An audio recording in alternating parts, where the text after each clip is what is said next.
భారతీయ రైల్వేలు రోజురోజుకు కొత్త రూపును సంతరించుకుంటున్నాయి. మారుతున్న కాలానికి అనుగుణంగా కొత్త సాంకేతికతను అందుబాటులోకి తెస్తోంది. ప్రయాణికులకు వేగవంతమైన, సురక్షితమైన ప్రయాణాన్ని వందే భారత్ రూపంలో తీసుకొచ్చింది. సెమీ హైస్పీడ్ రైళ్లుగా పట్టాలెక్కిన ఇవి దేశవ్యాప్తంగా ప్రయాణికుల ఆదరణను చెరగొంటున్నాయి. ప్రధాన నగరాల మధ్య ఉన్న ఎక్కువ దూరాన్ని తక్కువ సమయంలో తీసుకువెళ్లడమే ఈ రైళ్ల ప్రధాన ఉద్దేశం. ఒకే ట్రాక్పై 2 రైళ్లు ఎదురెదురుగా వచ్చినా ఢీ కొనకుండా ఉండేందుకు కవచ్ వ్యవస్థను తీసుకువచ్చారు. తాజాగా భారతీయ రైల్వే మరో కొత్త వ్యవస్థను అందుబాటులోకి తెచ్చింది. రైల్ మదద్ పేరుతో ఇవి అందుబాటులో ఉంటాయి. ఎక్కువ మంది సురక్షితంగా ప్రయాణం చేస్తున్నామని భావిస్తున్నప్పటికీ వారిని ఒక సందేహం కూడా వెంటాడుతుంటుంది. ప్రయాణం మధ్యలో ఎప్పుడైనా ఆరోగ్య సమస్యలు తలెత్తితే వైద్యులు అందుబాటులో ఉండరు, పరిస్థితి ఏమిటి అని. దీనికి రైల్వే పరిష్కారం చూపింది.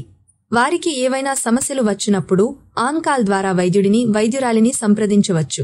24 గంటలు వైద్యులు ఈ సేవలను అందిస్తారు. ఆన్ కాల్ డాక్టర్ సేవలను జూన్ 1వ తేదీ నుంచి జూలై 31వ తేదీ వరకు 2109 మంది ప్రయాణికులు ఈ సేవలను వినియోగించుకున్నారు.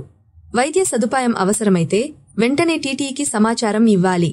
టీటీఈ వెంటనే ప్రయాణిస్తున్న రైలు తర్వాత వచ్చే స్టేషన్ మేనేజర్కు ఫోన్ చేస్తారు. వైద్యం అవసరమైన వారు స్టేషన్కు వచ్చేసరికి అవసరమైన వైద్య బృందంతో అక్కడ అంతా సిద్ధం చేస్తారు. వీటితో పాటు మెడికల్ బృందం కూడా ఉంటుంది.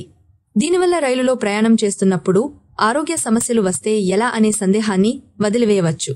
కొచువేలి ఎల్టీటీ సూపర్ ఫాస్ట్ రైలులో ఒక ప్రయాణికుడికి గుండె నొప్పి రావడంతో టీటీఈ తర్వాత వచ్చే స్టేషన్లో వైద్య బృందాలను అందుబాటులో ఉంచి ప్రాణాలు కాపాడారు.